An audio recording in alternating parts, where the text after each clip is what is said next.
Hello and welcome. Today we are talking about the biggest lessons, the biggest breakthroughs, and really just all the things that 2021 has taught us. So if you're just jumping on, say hello, tell me where you are watching from. I am so excited because today I am going to be joined by some pretty incredible people. I've asked some of the individuals from our 2021 Magnetic Mastermind to come and hop on and join to share some of their biggest reflections and debriefs and things that they learned over this last year. So if we are just meeting for the first time, my name is Jen Casey. I am a brain-based business coach, speaker, and the host of the CEO Psyche podcast. And one of my absolute favorite things that I get to do in my business is work with some truly next level 6 and 7 figure entrepreneurs who are creating such a massive impact, not only on like the coaching community, the health community, but also on the world. So I'm really excited for you guys to get to meet them today. I think we'll bring them all on first, and then from there we will we'll have them all introduce themselves, and then we'll kind of have a chat. So first, I'm going to bring up the one and only Michelle Fernandez. How are you? Hi, good. How are you? Good. So for those people who are just meeting you for the first time, can you share a little bit about what you do?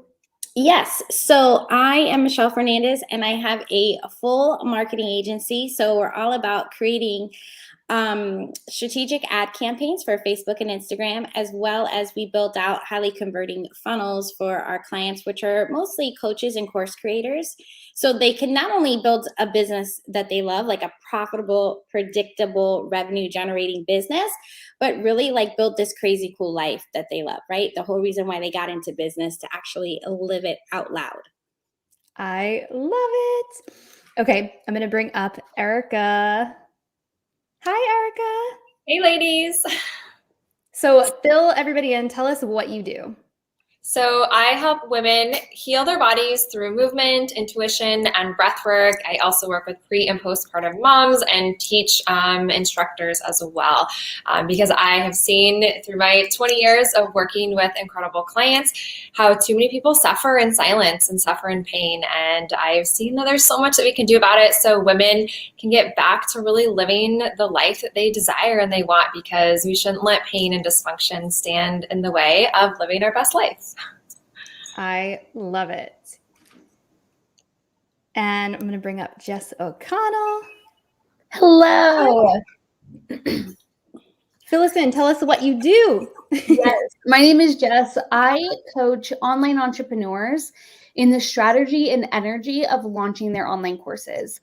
I believe that there is so much below the surface that goes on during a launch that is ultimately really affecting the outcome of your launches. So I help people not only align their strategy, but also their energy in their launches. Amazing. Yay. Okay, Beverly, you ready? Hi.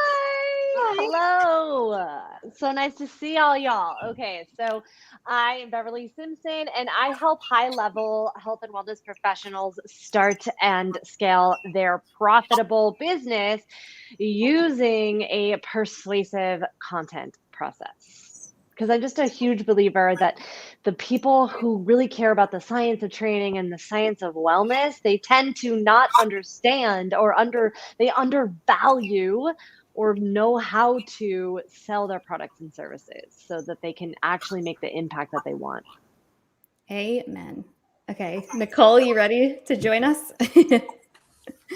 Hi, guys. I am so excited to be here. I'm Nicole Woodard. I am the owner of Mobility Athletes, and we help fitness coaches and personal trainers use individualized mobility programming in order to increase the length of their client relationships, increase their athletes' performances, and also in the response, increase their income in a really great way. And so we run a coaching certification program that we're really passionate about. Yes. Oh my gosh. I love it. And Jen. Hey guys, I'm Jen Gitmer. I wrote this best-selling book, Sales in a New York Minute.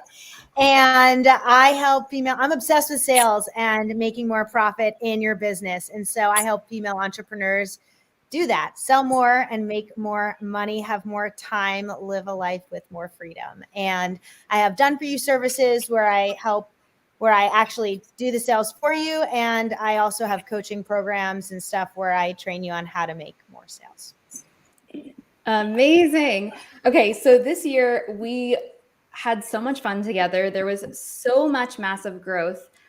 I would love to kind of start by just kind of going around. If you guys want to share what has been, so obviously you guys are all experts in your area. So maybe let's start with like the launching sales conversation, and then we'll kind of move into some health and wellness stuff. For those of you guys who are in the sales launching space, what have been your biggest lessons or the things that you're noticing are shifting in the industry right now? I was like, Jess, you going first? Jess, you want to dive in first? Yeah, I'll go first. I think that there's a lot shifting in the marketing space right now, especially around online business. I feel like 2020 was like the gold rush of online business. So many people came into the space, and so the space is changing. And I think that there's still a lot of people who are maybe kicking it a little old school, following marketing strategies from like 2018, 2019. And those strategies just aren't working like they used to. And so we're really seeing this shift from scarcity, fear-based, pain point marketing into more like ethical, empowering, desire-driven marketing. And I think that that shift is going to be a really powerful change in 2022. And I think a lot of us have gone through big shifts in our energy around launching and around how we show up online and how we serve through our launches. So that's been a really cool shift to watch all of us go through over the last year too. Yeah, absolutely. Michelle, did you want to jump in and share some of your biggest takeaways from this year? Yeah, I think that's like the SLO or the self-liquidating offers were really big. I think that's going to kind of go away. Or if you're looking, the whole point of the self-liquidating offer, which is like a low ticket offer. So I'm sure you've seen them $27, $37 offers. And then they have some upsells along the way. The whole idea of that is to get leads for free, basically, because they're paying for itself. You need to have something on the back end. So what higher price are you selling them into? And I feel like some people got spoiled where they were actually profitable on that self-liquidating offer. And I think with the ad costs rising, we're going to be looking into, okay, now you really need to have something on the back end so you can actually be profitable with that second offer. So whether it be like a $297 or maybe a $2,000 offer, like you have to have something like that in place. And I really think with the ad costs rising, we need to go back to a little bit old school where maybe we are offering a freebie or even just really focusing on brand awareness, video view campaigns to build those audiences. So when you go to launch, you can get your costs per lead lower because now you're targeting a warm audience. Yeah, love that. Beverly, I know you've kind of been dabbling in some of this stuff as well. So I'd love to hear your kind of thoughts on this or any other thoughts on sales and launching and what you've learned. Yeah, so I think for me, I think Michelle hit the nail on the head when she talked about, ad costs are rising. And I think that you have a choice, right? This is your opportunity to either get freaked out and say, oh, ads are not going to work for me. Or this is your opportunity to live in the and of, okay, so that's not going away. So what else can we add on top of that, right? So for me, I think that this is why, and I don't know, this is just, my zone of genius, what I care about, what I love. I think for me, this is why focusing on your messaging specifically in your content, right? Your content, and this is something Jen Casey has shared a lot, which is, your content is your legacy. And so your content has the opportunity to create a persuasive experience for your client, to help them end suffering, shift perspective, see things in a different way so that your content can do a lot of the selling for you. And then in addition to Michelle's, ad strategy that she's talking about, video views and SLOs, getting those leads for free, I think that it's, about connection.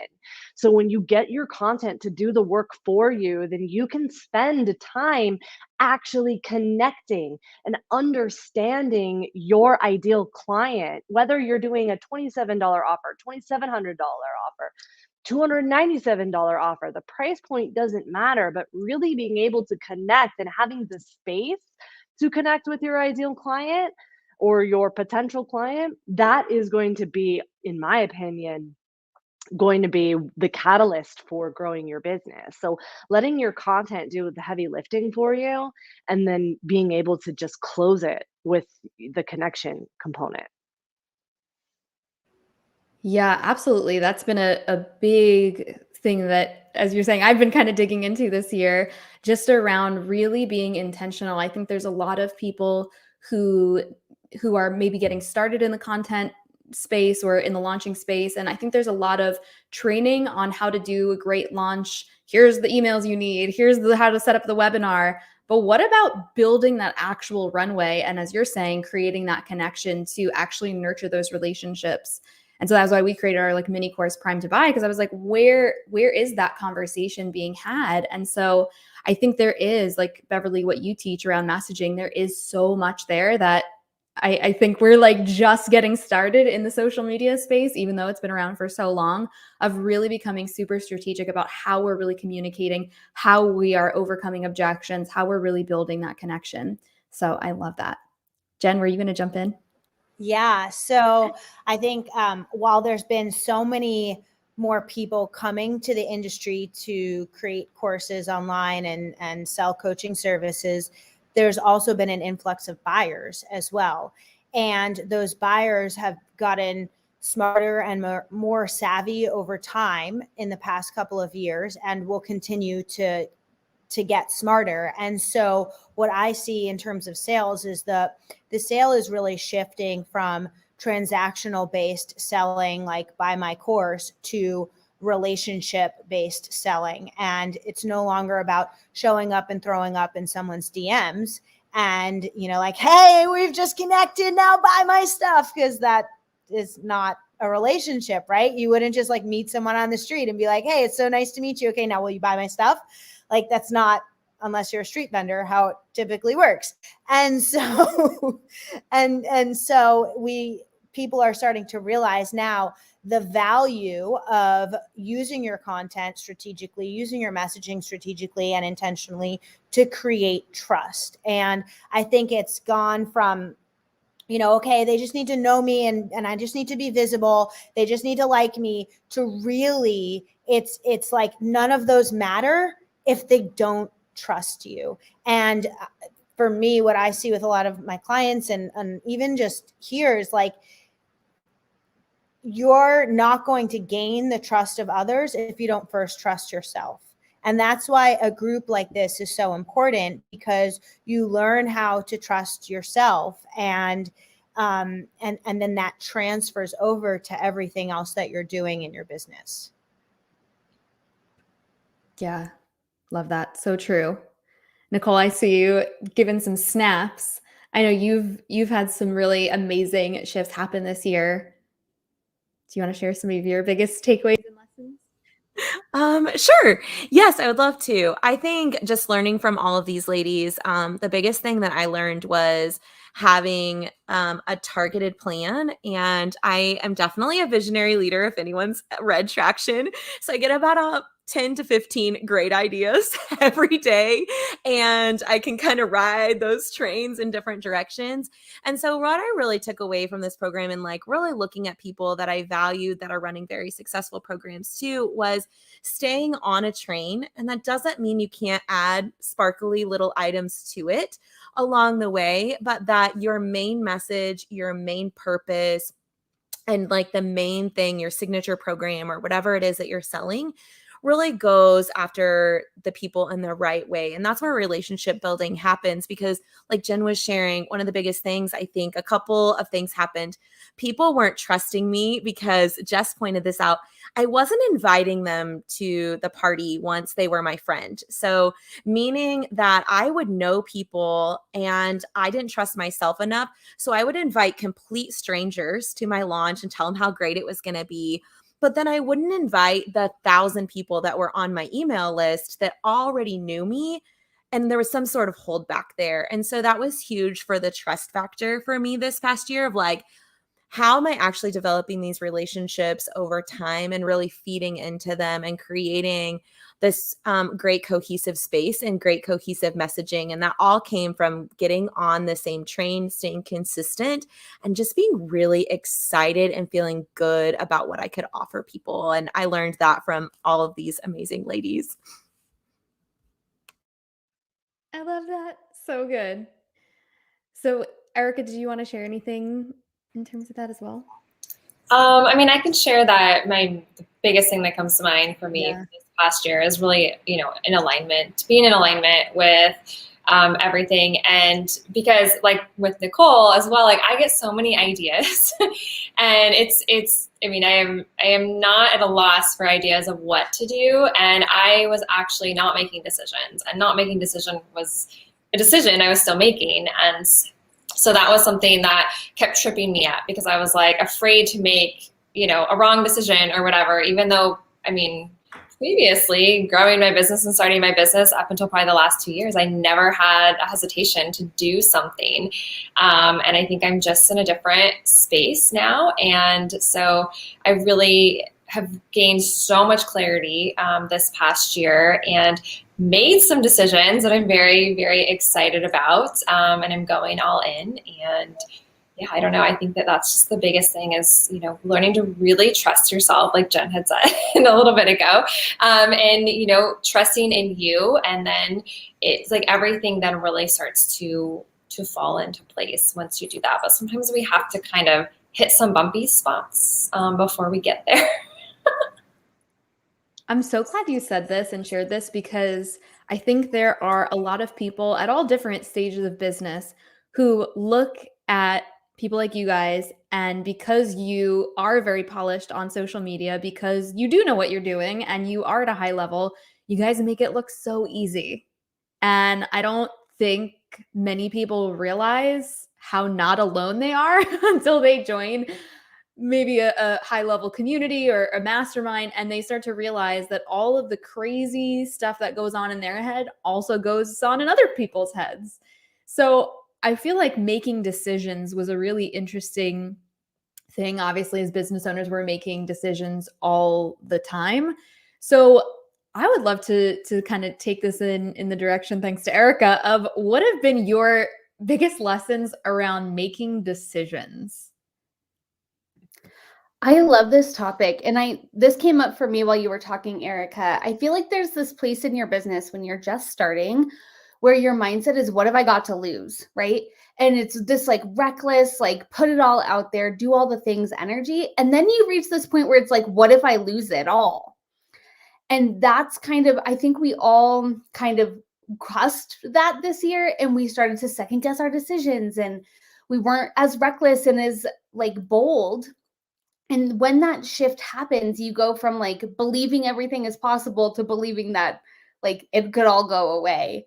And that was such a big shift, I think, for a few of us. I know, Erica, with you, and that's something that I've gone through this year, and really realizing that we're not alone in this shift. And there does come that point in your business where like that changes, but it's all about that trust. It's all about trusting that what got you here is going to keep going. And that like there wasn't like a switch that flipped that like all of a sudden you can no longer trust your decisions. It just seems higher stakes because you have more to lose.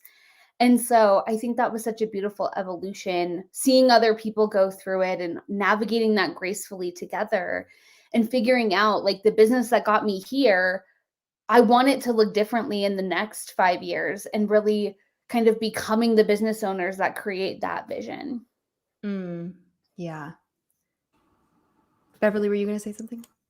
Yeah, I think for me, I really resonate with this because I think that when Erica said that, not making a decision is still a decision. And I think that what happens and what prevents us and, what so many of us get into is this idea of, I'm going to get it wrong, as if somehow you're going to lose something, or that something is going to bad is going to happen, or even good, something good is going to happen, right? And so we just spend so much time, at least for me, trying to get it right, trying to get it right, trying to get it right. But all that, how do you know when you get it right? Right compared to what, right? And so, so for me, what I just realized is that, in order for me to get to my next level, it's going to require something different, because it's a requirement. Otherwise, you would already be doing it. And so for me, it was just being able to accept and trust that no matter what happened, even if it all just goes down to the, ground and burns, whatever, that I have enough skill. Okay, baby, that I have enough skill that I'll be able to just to do the next right thing. I have kids, by the way. So, mompreneur life. Say hi to the world. Mompreneur life is a thing.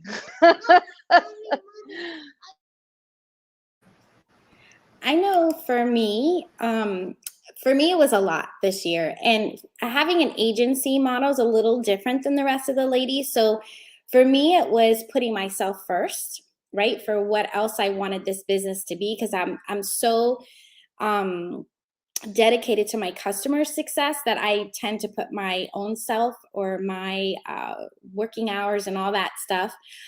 So then the self-doubt starts sinking in, like, can I do this myself? I do this for other people, but can I possibly do it for me? So for me, it was really coming into like owning what I know, standing in my power, standing up for myself and for those things that I want. And I really think with your help this year, Jen, like, I don't know if I would have made it through part of the year, because it was like, it got pretty rough for me.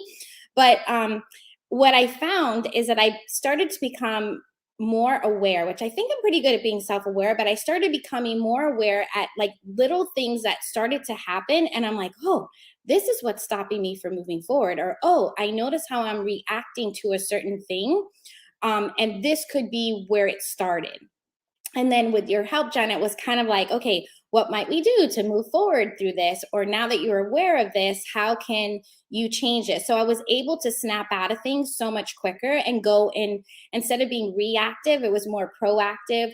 What can I do at this point to change something? Even if I made a mistake, then it's like, okay, I can switch that. I can do that. And then your mind just goes into such a different, instead of the downward spiral, you're going back into like what Jess was talking about. This is possible. Anything is possible for me. And you kind of head back into that, because it's all like this. It's never just on this perfect, road to that. And then I will say, like, for me too, like even at our first retreat, I think I even started crying when I was talking about loving yourself, because that's not something that I ever, in my realization, realized that I did. And then I think this year I have like kind of owned that a little bit more, started loving the good, the bad, and the ugly, not just the other things, and recognizing certain things, and that we are all like this evolving work, that we're just working on ourselves and trying to change whatever's in the past to make the future better. So I think that was a huge thing for me this year, because that allowed me to show up in such a different way, like all across my life, not just at work, like at home and all that other good stuff. So without you ladies and Jen, that would not have been possible. Oh, we love you. So beautifully said. And I just really honor and appreciate all you guys for just your truth and your honesty about what you really move through, because I think this is going to be such a healing conversation for so many people that are going to get to hear it, because this is the stuff that you don't necessarily talk about or you don't necessarily see, right? And that's fine. It's not about, oh, we're not going to share these things. No, you want to share it from a healed place, from a place where you can kind of give the lesson to your audience. And so, yeah, I just really appreciate you guys being so honest, because it's not just, oh, you've reached a certain level of income or certain number of followers and everything is flowing perfectly. And there's this illusion, right? That, oh, they're even on a subconscious level. It's not even a fully conscious thing. So being able to say, Michelle, that, or all of you guys, like there's decisions that were really difficult, or, I didn't know what I was emotionally like, I'm not really sure where to go. And to just be able to reflect and say, okay, as I always say, all success is state dependent. And the fact that I think one of the most amazing things an entrepreneur can do is really learn how to manage their state effectively, because the problems aren't going away. The problems are, like, as you guys were saying earlier, they only get like bigger as you grow. The stakes get higher. There's more to lose, right? That's one framing of it. But there is some truth to that, right? And so to be able to learn how to navigate and stay calm and stay present and be able to see how to solve that problem, that's one of the most important things. One of the most important, if not the most important skill set to learn as an entrepreneur. Jen, I know you had unmuted before, so I'm going to pass the mic to you. Yeah, so thanks. So one of the things I realized that was a big differentiator for me between this past year and the year before is making a decision to decide. And that sounds so silly, but not deciding is deciding. Inaction is action, right? And so, like, saying it out loud, it sounds kind of funny, but not deciding is actually deciding to not decide. And so you're choosing to get the result that you don't want to get by not deciding. And when you begin to look at it like that, it changes perspective. And so this past year, I took massive action, and some of it worked out really well, and some of it didn't. And that's okay, because I realized that the consequence of not deciding was bigger than actually deciding and potentially failing and then taking the lesson that I needed, right? Because when we choose to not decide, we're actually trying to avoid pain or hurt or avoid something that we need, that we that can help us have, some sort of quantum leap. And so by taking these massive actions, I was able to figure out what did work and what I wanted to tweak and what I want to go into next year with. And knowing that we have this like support group to always come back to, and coach in Jen to rely on and lean on whenever we need is so huge, because it makes making the decision to decide so much easier.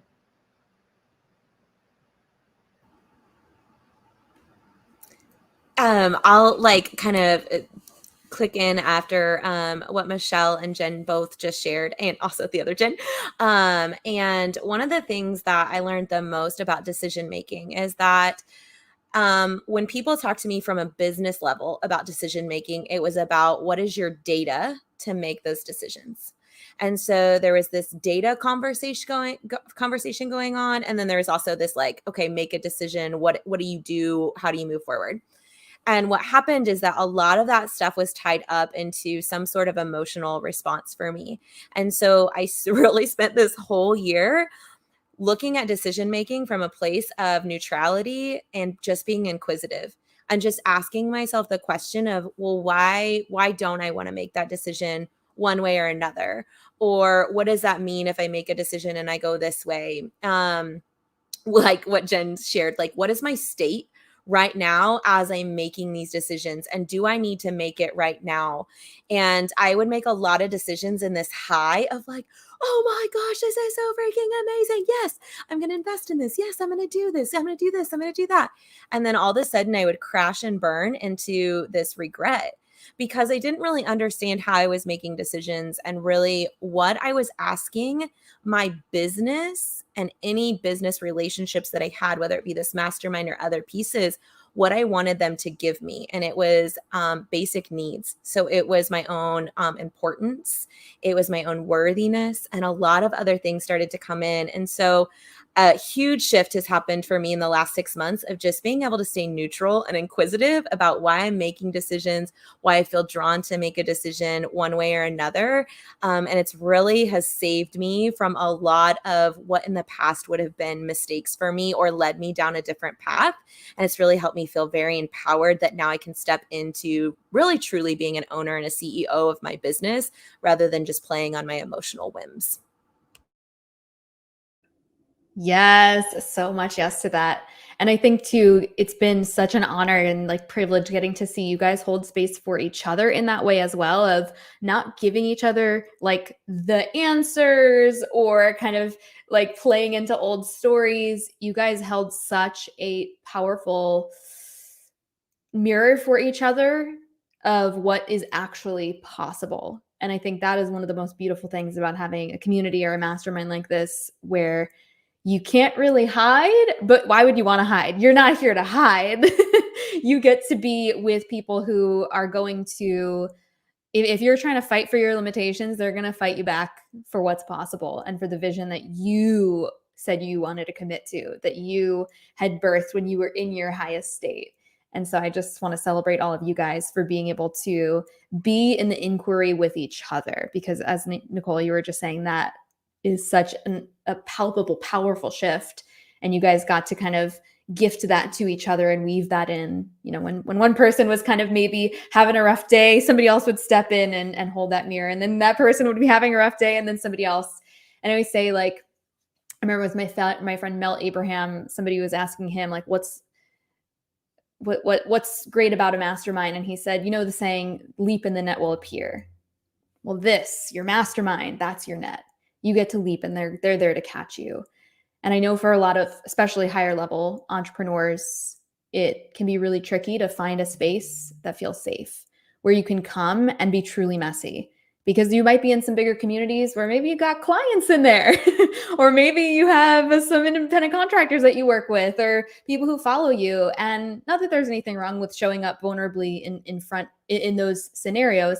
However, will you? Right? Like, are you going to? And so if you have spaces that you aren't going to show up fully in, then I would invite every single one of you guys watching this to really think about what you are needing going into 2022, to really say, how do I want to be held? How do I want to be supported? What types of people do I want to have in my community? Right? What is the level that I want to play at? Because when you can really put yourself in those rooms where you're stretched, and maybe you're walking in the room going, oh my God, I'm the dumbest person in here, and having all the imposter syndrome coming up. I don't belong here, right? That might happen. But can you step in and declare it anyway? Can you grab that seat at the table and say, I belong here?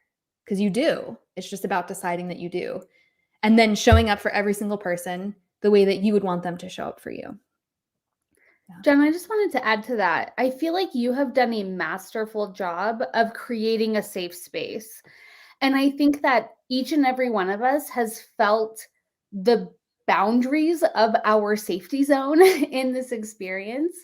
And you have done such a great job of not only curating an incredible group of peers and women who are supportive and are going through unique but similar things at the same time, but also creating this safe environment to have a breakdown, to have a breakthrough. And I think that we've all had our various experiences with that and vulnerability, and really like opening ourselves up to be supported by each other. And it's because you curated this space that we all felt safe to do so in. So I just wanted to commend you on that. Thank you. Yes, and I will say, even to add to it, what I find so beautiful is that you question, and all of us do this. We question to get to the decision on our own. However, when our answers are constantly like still in the fear, even though we're trying to think like we're not, I love that you come in and you advocate for us. I know you did that done that for me this year, where it's like, okay, Michelle, we've gone back and forth with the questions. You're still not saying what I want you to say, because I want you to see. But the beauty is that you're seeing something in me that I'm not seeing in myself. And sometimes that needs to be pointed out. So whether that be for your coach or from your peers, we've all been able to do that and say, we see the fear, but we have your back and we know you can do this. And then it just motivates us to be like, oh, maybe there is something that, you know, that people do see in me that I'm not seeing in myself, that I can then offer to the rest of the world. And I think that's really special for that to be seen and somebody to be advocating for you, because a lot of times we're here by ourselves in our house all day and we don't have that support. And being with everybody else, it's nice to hear it, you know. I just had a funny analogy that I wanted to share around that. You're like the defense attorney of our highest selves. And we're over here like the prosecutors of our biggest dreams. And we're like, here's why this can't work. And you're like defending our biggest vision. That's so good. So true. That is amazing. So thank you for defending our highest self. You are very welcome. It has been an honor and privilege. And it's been beautiful to see you guys do that for each other as well. And I think it's one of the things that I was saying before, like that a community like this really is a mirror. Whatever triggers you have coming up for you, somebody else is going to be doing something and you're just like, I hate that person today. I want to punch them in the face. And really just getting to have a safe space to explore. Okay, well, what is that bringing up? Why is that annoying to you? Why is that irritating you? And we've gotten to have some really beautiful conversations about, you know, really looking at those things. 'Cause I think that's a tricky line to kind of navigate. I think some spaces like, oh, you know, we can't have any of those conversations, but I welcome those things in private settings just to really let it be a process for the individual of like, okay, well, that person's doing their thing, but let's talk about what's going on for you.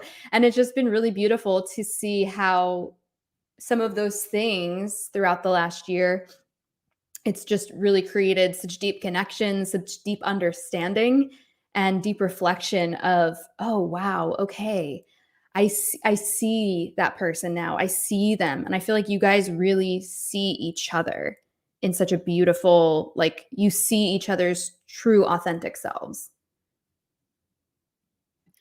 Not to like jeopardize the conversation, but I think part of that too is how you not only made it safe for us to be vulnerable, but also to be authentically weird and silly and like embody the weirdest versions of ourselves and feel safe being seen in that way too.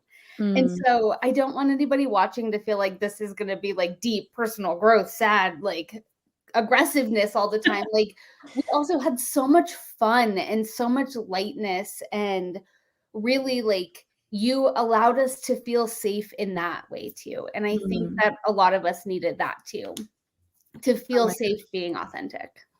Yes, that's one of the things that I think is so important. I think in the healing spiritual communities today, there's such a focus on doing the work, and it can get a little bit heavy, and there can be a lot of sort of significance wrapped up in who's doing the most work. And I don't really, listen, do your thing, man. But that's not really how I approach things. I really appreciate that you said that, Jess, because I think one of the biggest intentions of this year was, especially for the live retreats, was figuring out, okay, what can we do that's really just truly pure fun? Like you're doing all of this stuff to build these amazing businesses, to work on yourselves, and what would it look like to actually exist in the embodiment of that and actually allow that to play out? So when we were in Sedona, we had a fun wand making class. We danced on top of Cathedral Rock, and it was just like pure bliss embodiment. We did some really fun exercises in New York of just literally flailing your body around and being as silly as possible. We just laugh so much when we're all together. And I think that is just the most beautiful medicine. Yeah. Oh, go ahead, Jess. No, I was just saying I agree. I think that Erica can really speak to this too, but whenever I was talking about the decision making and being in neutrality and being able to be inquisitive, for me, like it wasn't just a mind trick. Like there are other pieces to the puzzle as far as like grounding forces, breath work, movement, these other things that need to be integrated into my business and my personal life in order for me to be able to feel safe, to be inquisitive, in order for me to be able to feel safe, to be vulnerable, to stand up in front of everybody and be on a hot seat, and all of those pieces. And I think that that's something that's very unique is the mastermind wasn't just like a how-to seminar. Of course, like all these people are here. Michelle's here giving like ad tips. Jess is here giving launch strategies and launch tips. And like Beverly was giving copy and all of these pieces. Jen gave us access to so many programs that allowed us to have the actual physical business pieces. But for me personally, it was, okay, I've got these tools, but then what am I doing to be able to embody the person that can actually like use them effectively? And I needed something else, the breathwork pieces, the meditation pieces, those other things to really start moving in that direction and feel safe to do that and safe to take those risks. And it made a huge shift in my business too, because I realized I wasn't embodying that. Like that's part of what I teach too. And I wasn't even embodying that. So then I was resisting it for myself and I wasn't even teaching it. Like so many things were jumbled up and it was just a beautiful unraveling. So good. Erica, I'm curious for you, kind of piggybacking on what Nicole said in terms of embodiment, because that is such a core piece of like how you both serve your audience. So I'm curious if you've had any lessons or insights this year on just embodiment, especially coming out of 2020 where everyone was sitting and just kind of like in a very heavy energy. I would love to hear what you guys have seen over the last couple of months and what you kind of predict for 2022.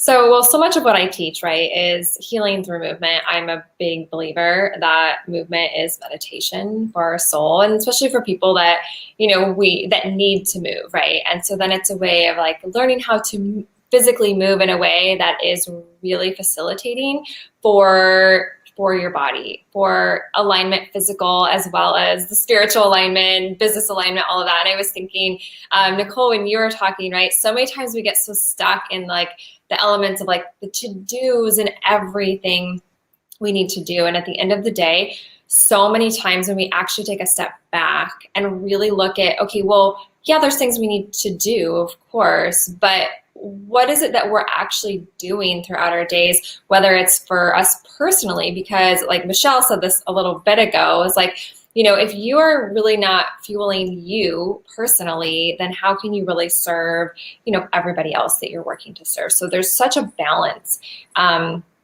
in there. And I mean, I work with a lot of moms personally, not on, through what I teach. And I see time and time again with moms, and especially, entrepreneurial moms, that we can tend to be really depleted, right? Because we're trying to do everything for everyone else and then tack on a business on top of that. But ultimately, when we really take a step back and actually prioritize us, ladies, it doesn't take a lot of time. I think that's where so many times we think like, oh gosh, we've got to do all these things. How the heck are we going to get those into our already busy schedule? It really comes down to taking a step back. Like, what is it you really want? And then what is it you really need to be doing? Not that you think you have to be doing. And I think that's such a huge element, whether we're talking about business, whether we're talking about personal, whether we're talking about mom life. I think that so many times we have all these influences from outside, again, in each one of those elements, and you feel like you've got to be doing it all, but really, do you need to be doing it all? None of us can do it all. And so that's been a huge, huge thing for me personally and professionally over the years. I mean, I've got 3 kids. It ebbs and flows. And, so I see personally, and I've seen this time and time again with decision-making and different things, personal and professional, that when I'm actually doing less and more in alignment, because I'm doing the right things, life just is easier.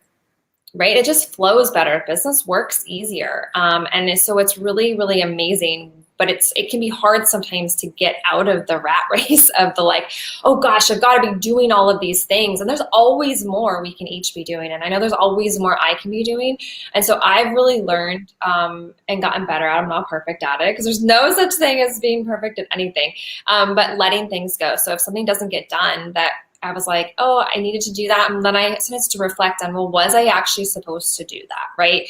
So I think there's a lot of that. And I think as we're we're so bombarded. There's just so much noise out there. And I would say as to where we're going, I think it really comes down to us picking and choosing what's important to us. I always think revisiting your values. I do this with clients.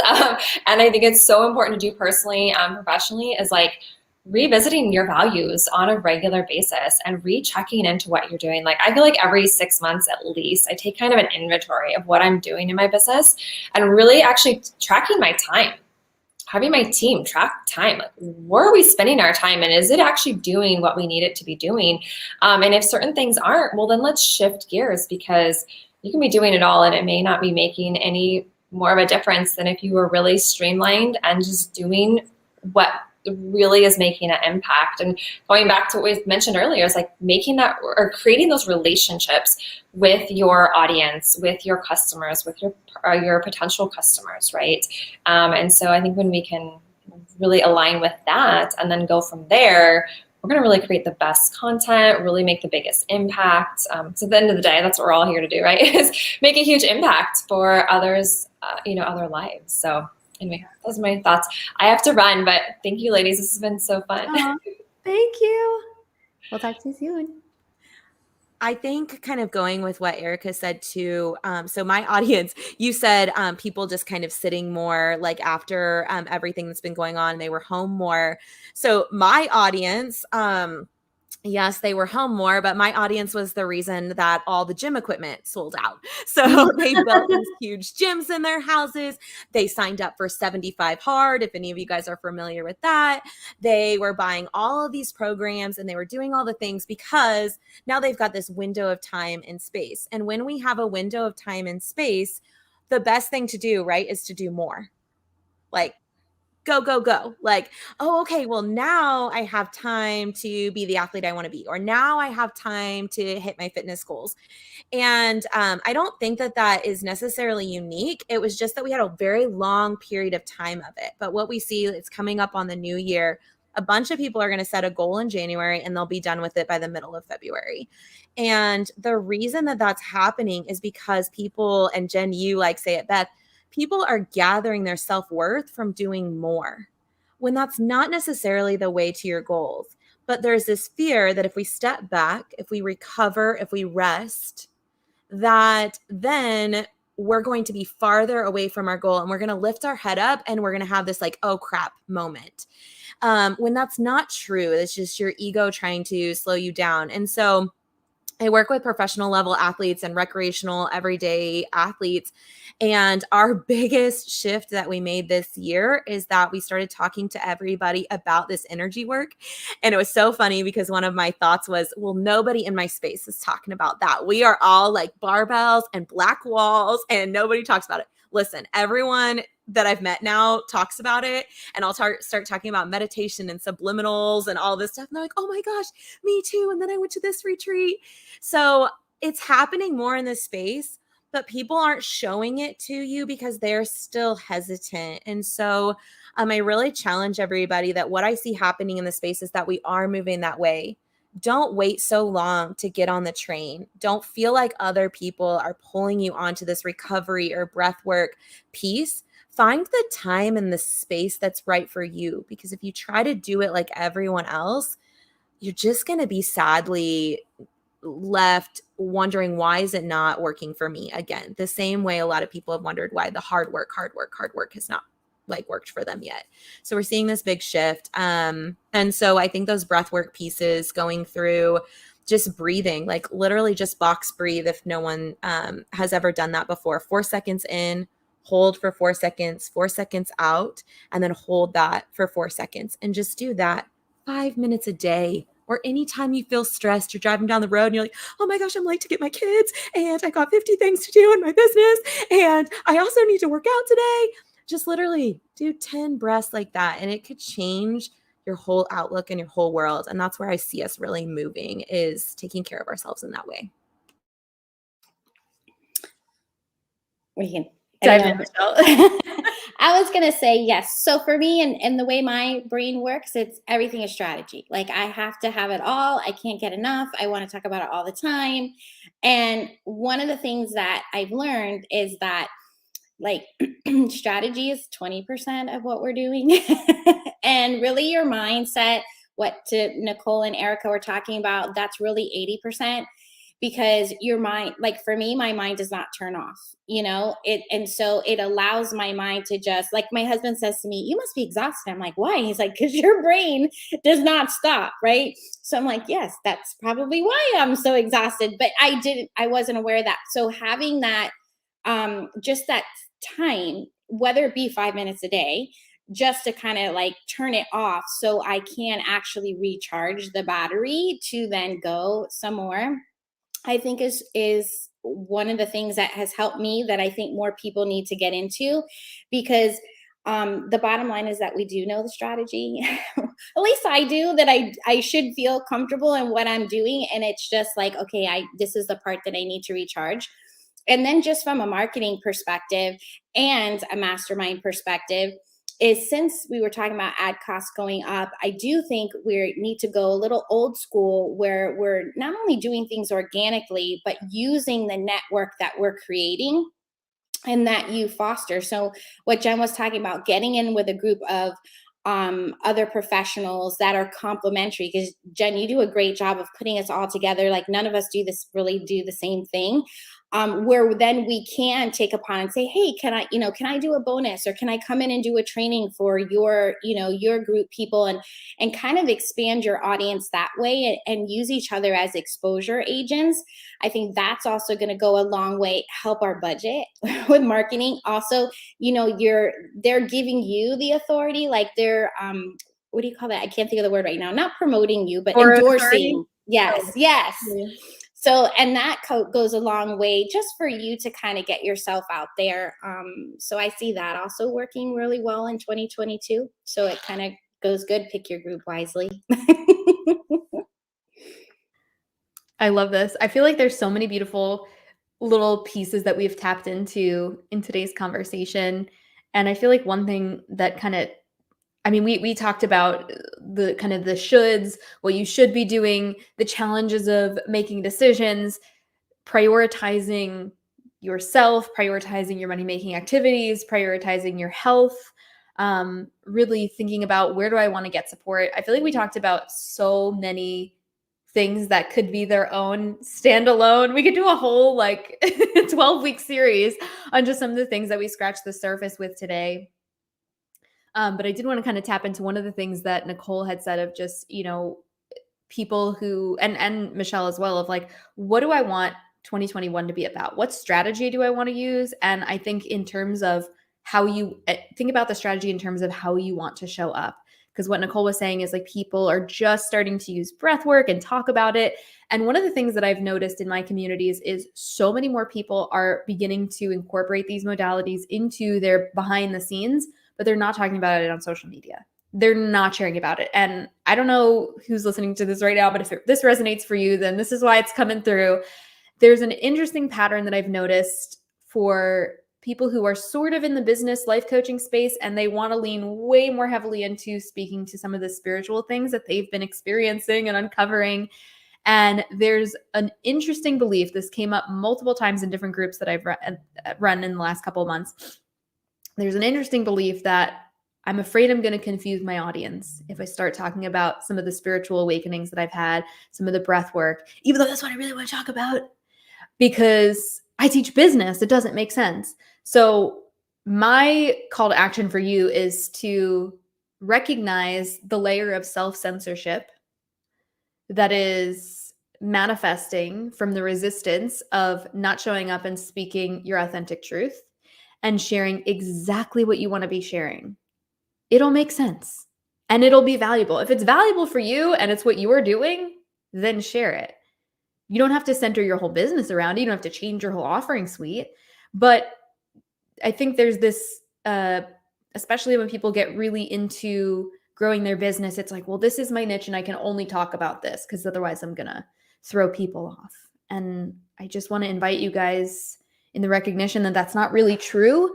And the more you can show up authentically and share honestly about what is working for you, like that's only going to help your audience. And it's only going to help you because you're going to be excited about what you're talking about. That is going to come through in your message, and you're going to attract people magnetically because they're like, what? She or he looks really excited. They look like they're having a great time.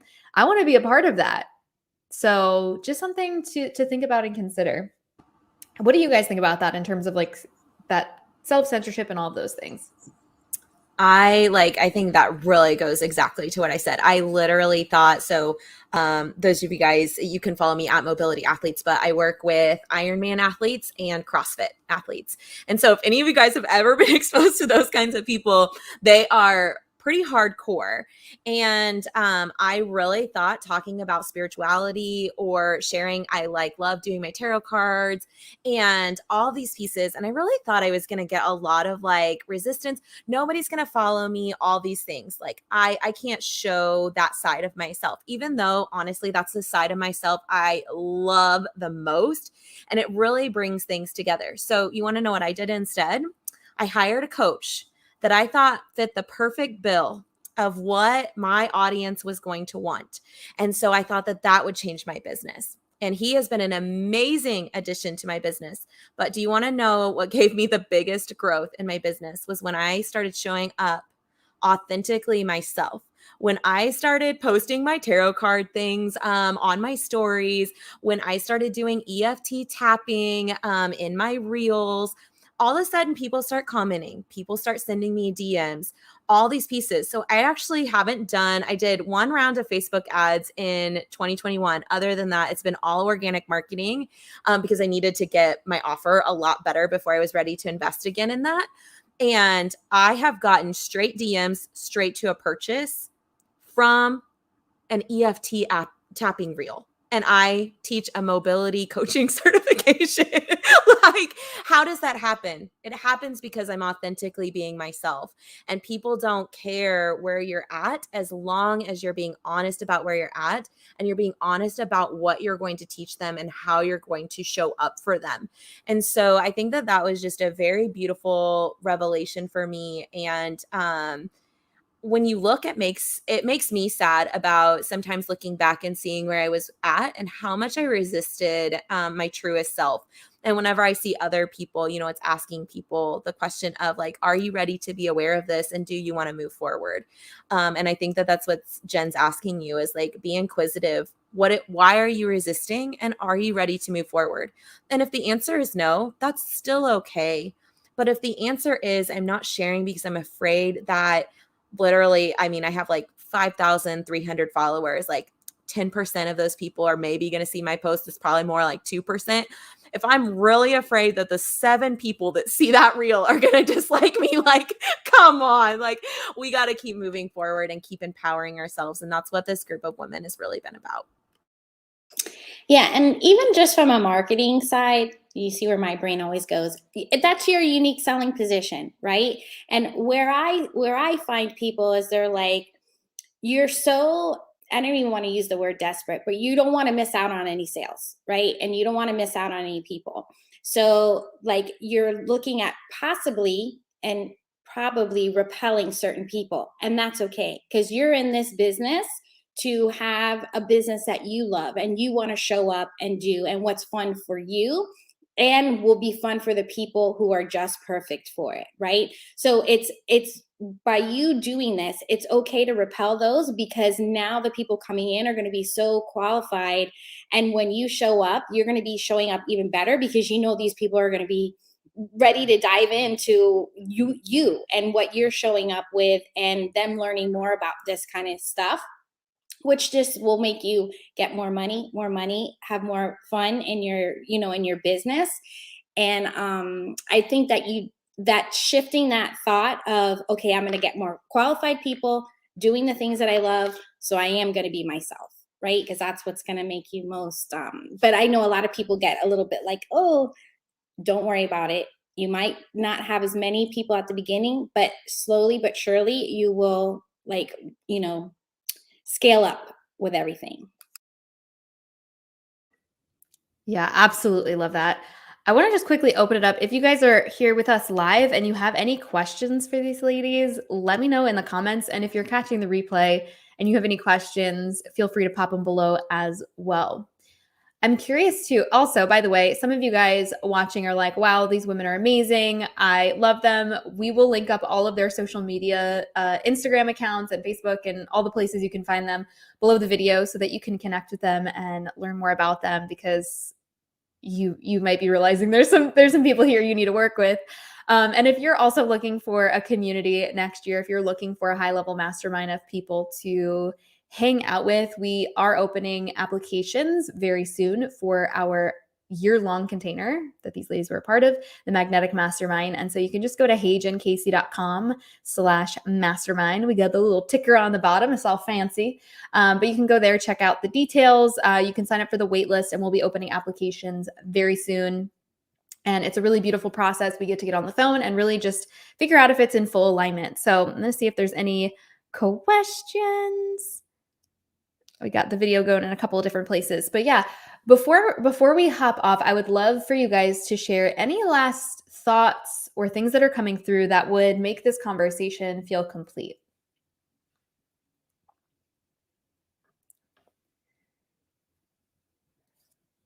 Michelle's covered so much. go first. I know. Listen, wrap up's always the hardest part because you feel like you want to make one very impactful statement. And this might be something completely unrelated that we didn't even talk about today, but yeah, I think the biggest thing that was coming through and that did come through for me, even whenever we started talking about coming on here, was the idea of community and relationships. And we have kind of touched on that, but no matter what, you are not in this alone, any part of it. And so please find other people that feel in alignment with you. And the only way that you're going to find those people is step one, know your own core values and your own non-negotiables. Because if you have really good questions to ask, so like Jen was talking about filling out the application and doing those things. Also, when you talk to her, she's going to say, what questions do you have for me? And just like any good interview, you should have some for her too, because there are things in your life that are your own values that you hold true and your non-negotiables that are still important to you in business. And you always want to make sure that you're bringing your most authentic self to any container, to your business, and to any relationship that you have. And I think that's the reason that this year was so successful, is because every woman that was in this group had those things already and then came to make the biggest shifts around those. And I know some of us had beliefs that changed along the way too, but we always stayed true and authentic to ourselves. So that would be my challenge to you, is that you move into the new year, really look back, like Erica shared, on your core values, on your non-negotiables, and know that you can have any life, any business that you desire. Ditto to what Nicole just said. And I will say that I know anytime you go into any of these things, a couple of things come up, because I know it's come up for me. Either number one, you're like, well, I kind of know this, or I could take a course and I could figure this out on my own. And yes, you probably can, but you will not get to the level that you will then when you're in this type of container. And this is more than just a group coaching program, which is the other thing you need to know the differences, group coaching versus a mastermind. I mean, I don't care what level you're at, whether you're making 7 figures or 8 figures, you need to be in some sort of coaching program. You need to have, a coach and your peers to guide you and to show you things, like identify those blind spots, because they're blind spots and you can't see them, right? So you definitely need somebody in there. And even like just the financial investment. I know for me, one of the first masterminds that I signed up for, I literally, when I made the deposit, I had 50 cents left in my bank account. Okay. I know, I had to wait till the next pay period. The money did come back in. However, it was kind of like, I just knew that I did not want to be in the same position that I was in right now, a year from now. And I knew that this was the right person for me. This was the right group and container to get me to that place, right? And sometimes people are looking at it like, if I invest this much, I need to get this much in return. And sometimes it's not the revenue that you're getting back. It has to do with what's going on in your mind and in your heart and just in your whole energy. The way that you're feeling goes well beyond whatever investment that you make. And I really feel that this year with Magnetic Mastermind, it was that combination of revenue plus my whole vibe, right? So those would be some things I would leave with you. Don't stay with the 50 cents in your bank account too long. Like, know that something else is coming in. You got to eat. Just saying. Michelle is not a financial advisor. Just kidding. No, but this is so beautiful. And I think, Michelle, what you just tapped into of the difference between a group coaching container or a course, it is very different from a mastermind. And I think really knowing what you're needing in this season of your business is really important. If you're at a stage where you're looking for somebody to give you a concrete curriculum that they're going to hold your hand and take you through every single week and teach you how to build a business, then you're probably going to want a course or a group coaching container.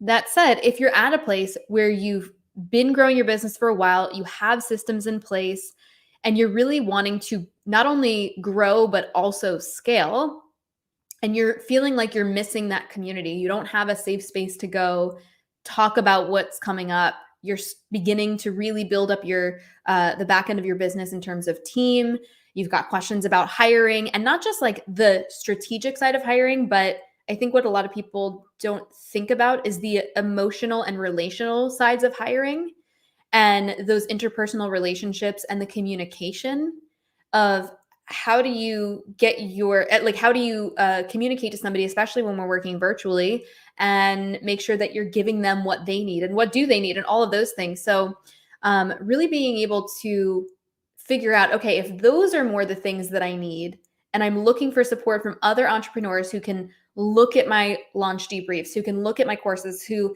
can give me that second set of eyes on all of the things that I'm doing. And listen, we don't just talk about business. That is obviously, we're all business owners within the Magnetic Mastermind, but we dive so deep into like coaching technique and like breath work and body alignment and energy.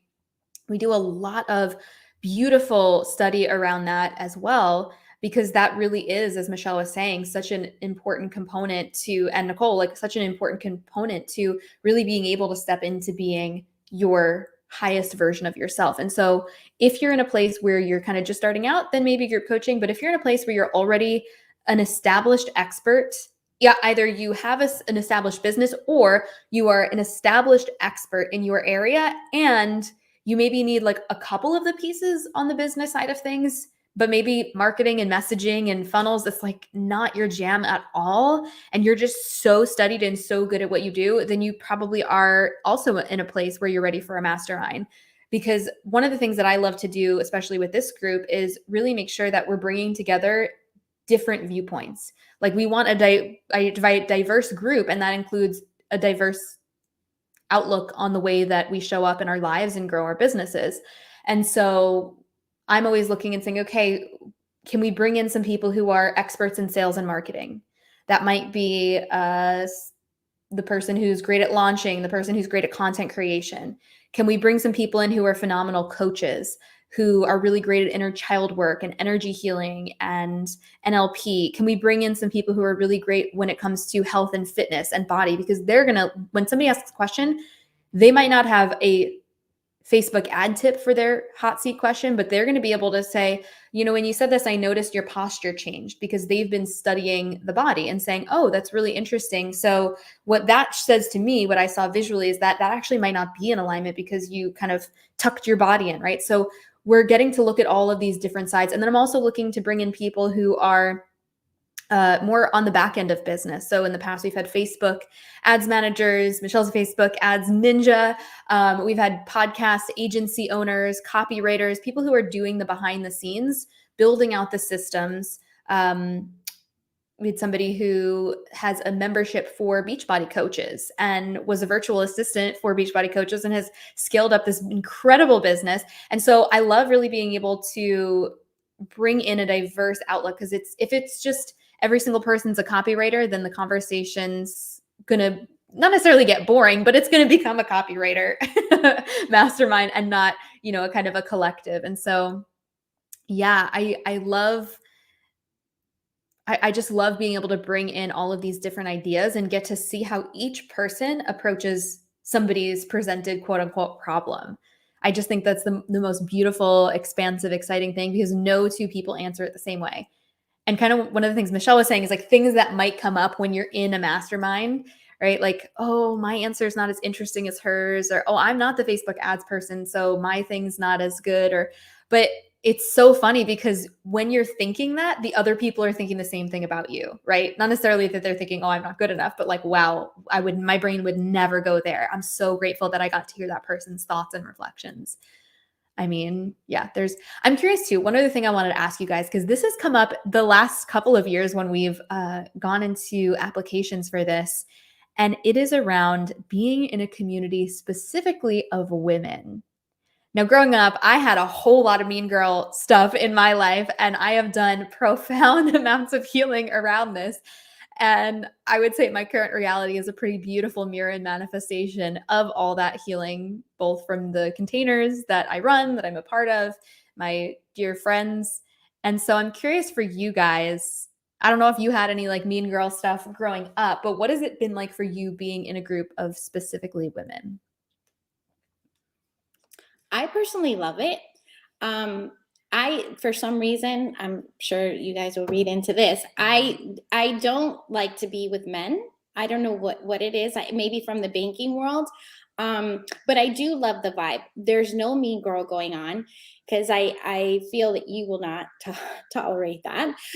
However, it's kind of cool because we empower each other. I feel like we're all on the same team, where it's like we got to speak up and be have our equality, if you will, in the world. So I really feel like we're really empowering and helping each other and really cheering each other on to see each other succeed. So I have not experienced that mean girl at all. Mm-hmm. Yeah, same. I mean, I wasn't really like pro or against being in a group of all women. But what I think happens is really unique with a group of women is that women, like biologically, have always meant to be together. So men would go out and they would kind of separate out, and maybe they would be working in smaller groups, but they would be looking for animals. So they would spread out to find where are the herds that we're going to follow, where are we going to hunt, and all of those pieces. And then guess what? They would come back to the villages, and the women were there creating the community, creating the home, creating the space for them. And then the women were all together all day, every day, making every different piece of the community kind of work. So I think it's very unique because a lot of women want to pull away from other women, or they want to be independent, because we see a lot of high level men doing that thing. But biologically, that's very normal for a male to do, where females, we do some of our best work coming together and collaborating because biologically we were created that way for survival too. So I think that being in a container of real women, especially one that's very specifically curated and monitored, can be super highly successful. And like Jen said, feeling not alone, all of our minds work very differently, but this idea of feeling not alone, because you have this female perspective of what it's like being an up and coming business owner as a female. And I think that that's something that's really, really powerful, especially as we go through looking at diversity and looking at all these different perspectives. And this allows us to dive deeper into a specific perspective about being a woman in business. And so I think that can be really powerful as well. Yeah, I love that. And we had a question from Tamar. Hi, so good to see you on. She said, as a manifesting generator in human design, I'm always tempted to shortcuts. I wish I could already be in a mastermind level. It sounds so good, but I'm not there yet, I guess. So, what I would say to that is there may be a container that is being held for exactly where you are at right now in your expertise and in your business. And maybe it is, it just depends on what you are needing right now. And even if you're not making X amount of dollars, that doesn't mean you're not ready to be in a mastermind community. Really, what it means is like, to me, what a mastermind is mastermind. All of the people within that container are contributing to the conversation, are holding space, are answering questions, are offering something. And so for a group of people who are at a really new level of business, they might not be in a place where they might not have the skill set as a coach yet, or whatever the container is. They might not have the skills to be able to really hold a powerful space for one another. And so if that's the case, then that's okay. You can still support each other. You can still, hold each other accountable. You just may want to be in a group where there is not just a facilitator, but somebody who's teaching, like a teacher, a head coach who's giving you a curriculum, something that you can follow.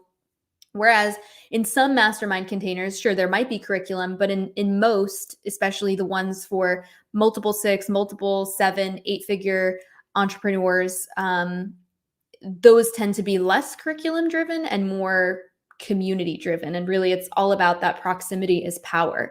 And as you start to kind of move up in what you're doing, the conversations do start to shift and change and move away from sort of baseline strategy to maybe, as you go a little higher level, like team building, and then it just kind of continues to move on from there. And there might be more conversations about collaboration and brand partnerships and just things that are going to take whatever your core business is and amplify what you already have. And so I would invite all of you guys, no matter what level you're at, if you feel like you're craving a very specific type of support as you go into 2021, seek that out. And if you can't find it, you can create it. Now, there is a challenge to running a peer mastermind. Some of you guys, I know I've done that in the past. I've certainly tried to do that in the past as well. And depending on your personality type and the way that you hold space, I know for myself, I tended to fall into the leader role very quickly. And, I found that because it wasn't a paid container, because it was peers, they weren't necessarily showing up in the same way that I was hoping they would. So there are certainly challenges there. However, today I have my group of really close girlfriends who I've been friends with for many years. We all started off together when we weren't making a whole lot of money and we were getting started in business. And today, everybody has these really beautiful, expansive businesses. And so we've grown up together, but we were in different pockets of like accountability partners here and there. And today we have our like soul sister little community group, and we'll go on quarterly trips together and stuff like that. So, but I would say that actually people think that's like a mastermind. People will DM us and be like, can I join your mastermind? We're like, we're just girls hanging out. Like we are literally just like watching movies and like just hanging out. Like we're not doing breakthrough sessions. We're not doing debriefs. There's no conversation about business, maybe an hour out of the week that we'll be together. And so we're just hanging out. We're just having fun. We're just relaxing together. And so we get to like hold space for each other in that way, to just be together for whatever quarterly to celebrate. So it's not about business. So, you get to just decide what you want and then either find it or begin to create it. Would you guys add anything else to this kind of conversation about like a peer mastermind versus a container mastermind versus like a group coaching? Because I feel like this is a question that comes up a lot. And masterminds are kind of hard to describe unless you've been in them. I think you hit it on the head.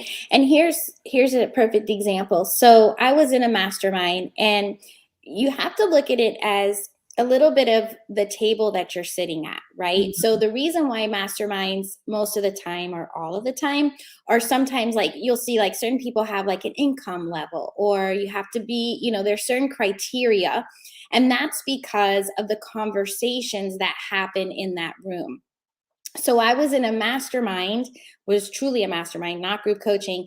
And somebody said, what is a funnel? And I was like, wait a minute, you don't even know what a funnel, like, so it's like, then we have to educate what's a funnel. So that's what, when Jen was talking about where you are, however, like in this container, I learned so much from these other ladies when it came to coaching, like just listening to the questions, how they were formatting the questions, how they were reframing some of the answers that other people gave. And it helped me not only for myself, but helped me be a better coach for my clients as well. So I don't have to be an expert in all that I do to sit in this room, but you do have to have something that you're coming to the table with where you know, and then some base of your business, depending, because some masterminds are like, you have to have a digital business, or like you have to have some sort of business. Like for me, it's a marketing agency, but I also have funnels, right? So it's like I can participate in the conversation. So I think that, I don't know if that helped you with what you were saying, but those are the things, the conversations is what so it's not necessarily about you maybe being rejected. It's just about, are you able to handle the conversations and contribute accordingly? I think you just said that so perfectly. Because if you aren't able to contribute and the conversations aren't relevant to the stage of business that you're at, then you're not going to get what you need. I remember this wasn't a mastermind situation, but I was at a Tony Robbins event and one of my friends was in his like year-long container thing, whatever. And so we were sitting up by the front with a lot of very successful people. And, you know, in between one of the breaks, just chit-chatting with somebody. Oh, what do you do? We're talking about business. And I'm like, oh, what do you do? And his family owned a feminine product company. I won't say specifically what it was, but we're just talking. He's like, yeah, you know, we did 40 million last year. And I think this year, you know, we're going to expand into this and that. We're going to do 100 million. And I'm like, yeah, totally. I totally see that. Like, what the hell? Like, and this is like 4 years ago. Like, what did I, especially at that time, have to add to? I know nothing about that industry. 40 million to 100 million in a year. Okay. You know what I mean? So it's a physical product business. They're at a very high level. They have this massive team. The whole company is, you know, all over the place. They're in, you know, CVS and all these places. So it's like, if I was in a mastermind with people like that, I would have nothing to add to that because it has nothing to do with a product. Like I'm not in a product-based thing. So there's that, but then all of the other pieces as well. So it can be a little bit overwhelming if you're in a mastermind where you aren't getting what you need, or, you know, and it's challenging for the whole container if there's like a couple of people who are not quite at the same level. And so I really make sure that the right people come in. And like you said, Michelle, it's not about being rejected. It's really about like, is this going to serve you? Or is it going to create imposter syndrome and resistance and fear of failure? And, oh my gosh, like I feel dumb. I don't like, they're all ahead of me. I don't want to ask this question. Because then that actually stunts that person's growth even more. Because then they're not getting what they need. They're investing money into something. And like that doesn't help anybody. So whether it's my mastermind or a different mastermind, like just keep that in mind as you begin looking for one and applying, that if you're not being brought into a mastermind, it might be for a good reason. Because there are friends of mine who have joined masterminds, one that I was talking to recently, and you know, the person kind of, if you hit a certain revenue number, kind of what you were saying, Michelle, it wasn't like you specifically had to have this type of business. It was authors and this and that, like everybody was allowed in, and she didn't really get what she needed. And you know, she's like, it was a great learning lesson for her, but she's like, I'm still paying that back. I'm still paying off that credit card debt because I wasn't able to take, like I learned a lot of cool things, but it wasn't super applicable to like what she needed in that moment. I think that kind of goes too with being honest whenever you're filling out your application and whenever like Jen talks to you and interviews you. I did not think I was going to get accepted into this mastermind. I put in my application. I love Jen. I like will follow her to the ends of the earth. We've been together for so long. So long we have been together. And so, but I knew that there were certain things that I could add to the container. And she asked me that question. She said, what things specifically are you going to add to the conversation? Are you going to add to the container? And how confident do you feel in these pieces?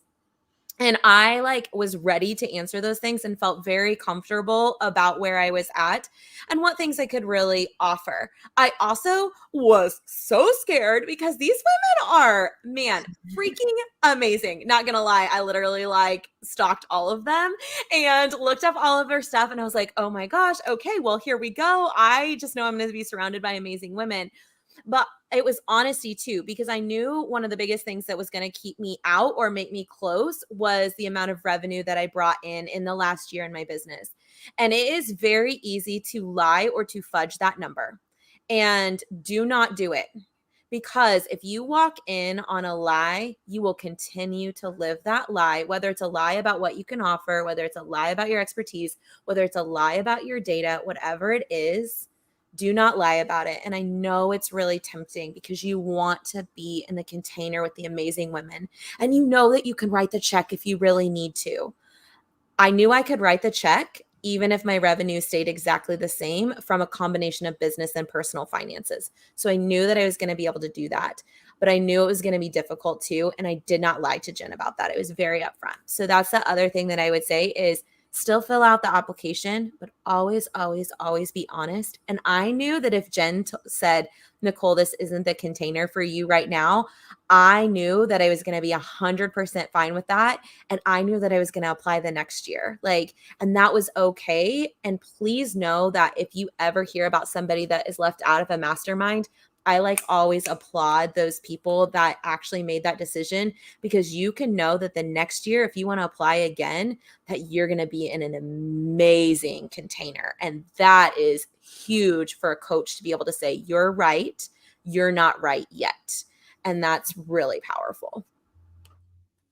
I love that you just said that. I think that is such a foundational core thing that everybody that we brought into this year's container, and even last year's, I ask everybody what their values are. I say, what's most important to you about business?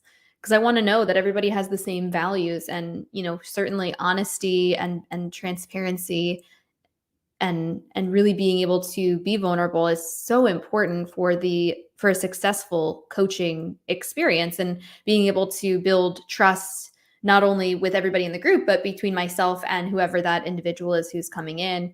And yeah, there's unfortunately a lot of times where I'll have conversations with people and they're telling me how much they're struggling financially. And then I look on social media and they're celebrating, X amount. And I'm like, there's something, I understand that there's a need or a desire there to I don't know, keep up with the Joneses or something.